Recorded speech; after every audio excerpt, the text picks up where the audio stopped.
Hey there, powerful peeps. It is Manny Cabrera, and welcome to Powerful Days with me, Manny Cabrera. This is episode 11. I'm really excited. We're going to talk about the 5 ways that you can help your child to be more focused. And I'm really excited about this topic.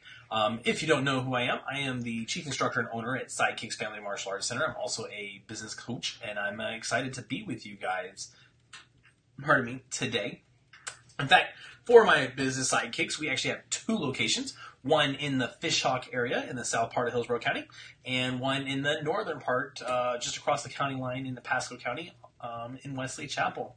So I'm excited because basically what we do is our main focus is that we help children and teens and adults to become the best version of themselves, whether that is helping them to become more physically fit, become mentally, intellectually, sharp, emotionally, mature, or even, help them with their social cues as well. So it's a really great, and we do that through some amazing martial arts programs for children, as well as fitness kickboxing, through a really great fitness franchise called I Love Kickboxing, and then also through a really ridiculous Israeli self-defense program called Krav Maga. So I'm really excited to be with you guys today. We're going to give people a couple of more seconds in order to log on. If you don't know that you can actually subscribe, there's a subscribe button somewhere on the screen here. It really depends on whether you are on your mobile device or if you're on your desktop, but you can subscribe to our videos if you like the content that you see. If you would also do me another favor and go ahead and share it on your own wall. We always want to get this information to really great people who can use it as well.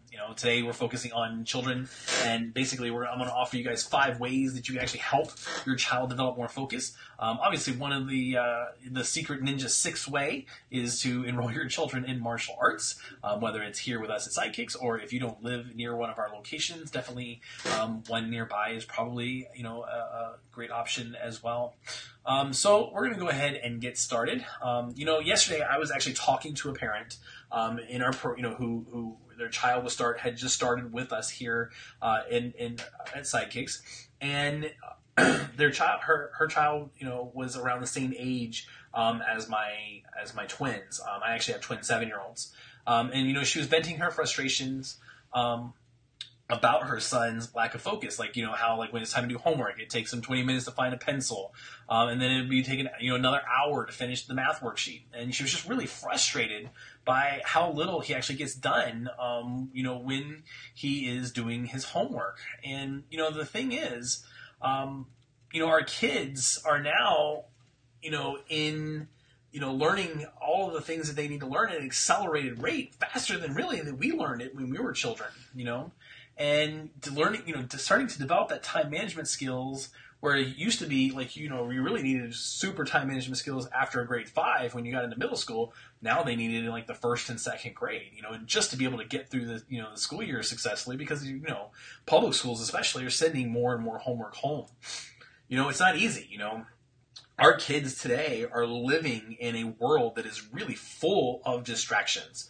When you think about it, we as kids, we used to have to deal with basically, whatever we saw, like a squirrel outside, and then, occasionally the television, and then later on came, I had one of those really big, it was the size of a book, it was this, I had a Game Boy, it was this big, man, and it was, that was a lot of fun as well. But today, our kids are in a world that is just cluttered with so much distracting noise. You have to imagine that your child is your child's brain is like a person that has 10 radio stations going all at the same time, and each one is pulling their attention in a different direction.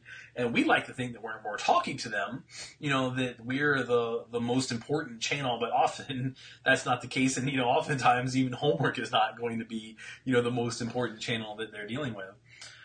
Sure, we had TV and we listened to music, but today, we've added screen time with, tablets, cell phones, all the noise, that they deliver, and even the chemical responses that come from the stimulus that they're getting, from those, If your child's a little bit older, maybe they started, they're getting into text messaging, instant messaging, the social media platforms are really disrupting all the attention, all the attention grabbers.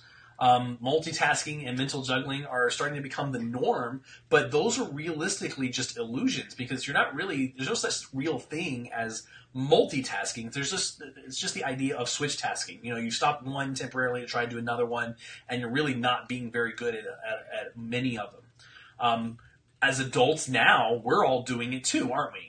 We're trying to make dinner while, continuing to, monitor what's going on in social media. We have the television with the latest, our show playing. And how often times are you actually, when you sit down to watch a movie, do you also have your phone out or your tablet out and you're also online at the same time you're really watching a movie with your family? So what can we do in order to help our kids to develop more focus? So I've got some tips for you. I hope you guys are ready. If you're excited, let me know in the comment section. Give me some likes, give me some hearts, give me some love. If you're already with me, you're already feeling the process that we're doing, maybe go ahead and even share it with someone else. But the very first step, and I know this is going to sound weird, but we actually have to teach our children to pay attention. We would think that being able to pay attention should be something that's already part of who we are, but being able to pay attention is actually a learned skill. And when we were younger, there was a lot less, and there's a lot less distractions. In fact, I've got distractions going off right here on my screen. I'm receiving text messages from my wife, who's our manager, up in the at the front desk. But when we were children, we had a lot less things to pay attention to. And so learning to pay attention a lot of times was an easier task. So nowadays, we have to make sure that we're actually actively teaching children to pay attention. And realistically, attention is actually a set of 3 different skills, right? So it's the combination of focus, the combination of awareness, and actually what's called executive attention. And so these skills help us in our planning and decision-making skills. So when we're paying attention to something, we're actually teaching ourselves to block other things out and make a decision on the one thing that we are going to pay attention to. So how does that help you with your child? Well, you want to actually talk with your child about attention and then help them practice it. So it's just like if they were going to do push-ups, just like if they were going to do squats or something like that, you're going to actually have to teach your children to pay attention. Well, some things you can do to practice attention are listen out for a specific instrument in a song, or to spot a color on a page, or find a word in a newspaper or in a book that you're reading, or using their senses to talk about what they hear, what they smell, what they feel, and let's say they go in the forest, or something of that nature, or perhaps even taste when they're tasting new food. Maybe you start to teach them like they're a chef, trying to find out what what it is in the dish, so to speak. Is that nutmeg? That talent is just sometimes beyond me, except when it's wasabi. I can always tell when it's wasabi or sriracha because I love those. So that's the first one, is you got to actually actively teach, children to pay attention. You got to teach children how to drown out the noise essentially and find Waldo. That was one of those great books, was about, basically the skill that it taught was teaching, them how to pay attention to that one thing and ignore the other things that aren't the useful data that they're looking for. That's part of that executive attention decision-making skills. The second part is that you're going to want to create a space of uninterrupted time. And so you want to give your kids a chance to get away from the noise and distractions that digital media creates. So if the TV is on as a background noise, that has been linked to attention difficulties among all family members. And it makes sense, really. We even turned the TV off when I was a kid in order for us to complete our homework.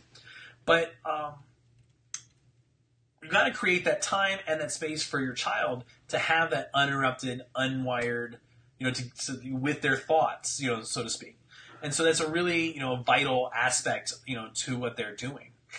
So how do you do that? Well, ideally, you always want to have them do, let's say we're talking about homework. You always want to have them do their homework in the same space, whether that's at the kitchen table is clear. We're not putting all of our books and stuff or our purses and things on that. but it's clear. It's it's the same space. Maybe there's a specific table or desk that they can actually sit at if you have that opportunity. But at the same time, you also want to make sure that there's the routine of it is always at the same time. It is always the same. So, let's say that we want to get their homework done immediately after school. Well, they come in, they immediately put their stuff away. They, get out their homework. They set it on the table. They get their snack. They eat their snack. Their snack lasts about 5 minutes. They tell you about their day. So it gives them the opportunity to kind of download information and have that emotional investment in with you. And then what you do is then, okay, let's get out your homework. What are you going to do for your homework today? Show me what it is. All right. How are you going to attack it? And then let them get at it. Obviously, those parameters change a little bit as they get older because then you don't have to kind of guide them through their homework so tightly, so to speak. So the first step is to teach them to pay attention. The second step was to create uninterrupted time and space for them. The third thing is to focus on one thing or one person. So we want to teach them to give something or someone their full attention. So this means that you're also going to have to do the same thing.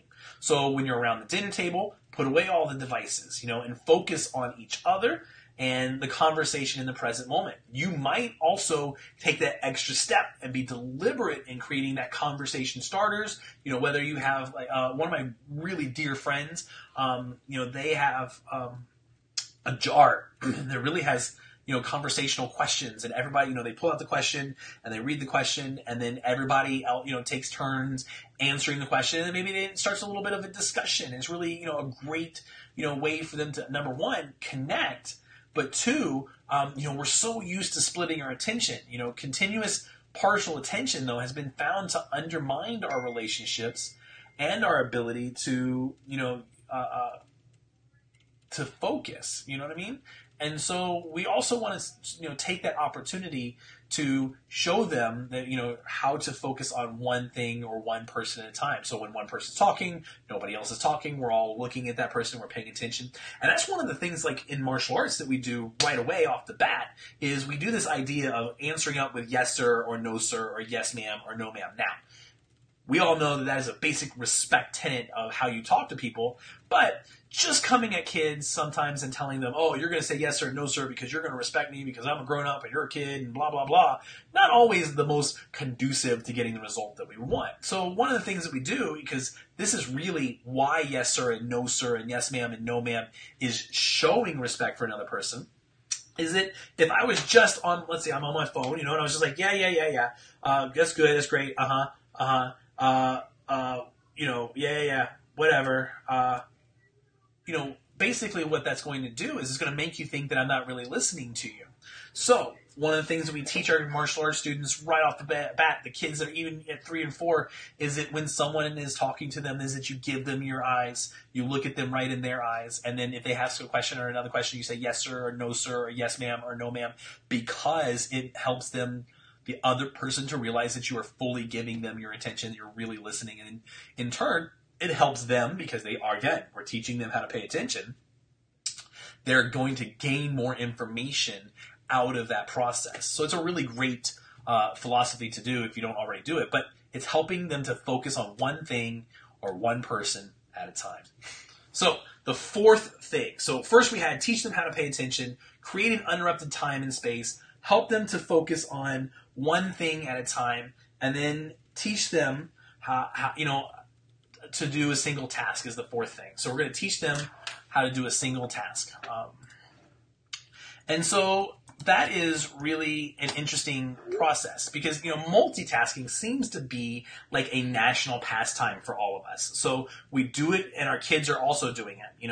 Multitasking while they're doing their homework actually slows down and inhibits that deeper, flexible learning. So if you teach your kids to focus on the one single task or the topic or the task at hand, they'll be better able to understand the material and get it done faster. So we don't want to try to do a bunch of different things at once. Let's do this sheet of homework, then we're going to go to the next thing, then we're going to the next thing.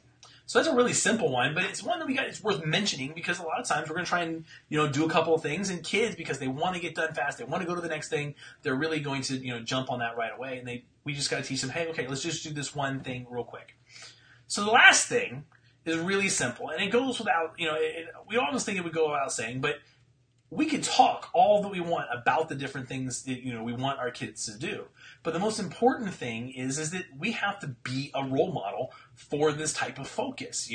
Our children are emulating our behaviors basically, and we not only have to be mindful of how we portray our attention skills, basically by scaling back on the multitasking with them and excessive screen time, but also we got to give our children the gift of our attention. They crave it. They carve out that time in your family's day, where you're focusing and talking and thinking. Have those conversations, and but obviously you got to keep it simple. It's super important as a parent that you're pouring in those deposits of emotion to your children.